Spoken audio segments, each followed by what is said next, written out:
আব্বা এবার দিতে তুমি কিন্তু আমার একটা মালকে তো কইলে দিলে না, এবার কিন্তু আমার 3,000 টাকা দেওয়া লাগবে, আমি নিদি মালকে চলবো। কিন্তু একটা ঘলি, একটা তোতমা, একটা বেল কেনবো, প্যান খালি বালবাল খেতে দাঁড়তে তুমি করতে পারতে না, 3,000 টাকা জোয়াই লাগবে। কই তিনটে জিনিস কিন্তু 3,000 টাকা লাগে না, তো আমি বাজার থেকে কিনে দেবো না। ভালো তা না, আমি তোমার ঠান্ডে যাবো না, তুমি খালি কুমাতা কিন দাও, তোমার খালি টাকা চাটা অভ্যেস।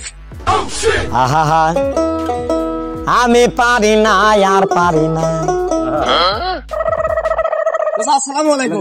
ওয়ালাইকুম আসসালাম। চাচা আমি তো একটু বাইরে গেছিলাম, আমি টাকাটা দোয়া হয়নি, লাভের টাকাটা এনে, লাভের টাকাটা নেন। রমজান মাসে কেউ লাভ নাই। ও কাকা, তাহলে আমি বুঝতে পারিনি, তাহলে আমি ঈদের পর দেখা করবো। আমার ষোলো গেছে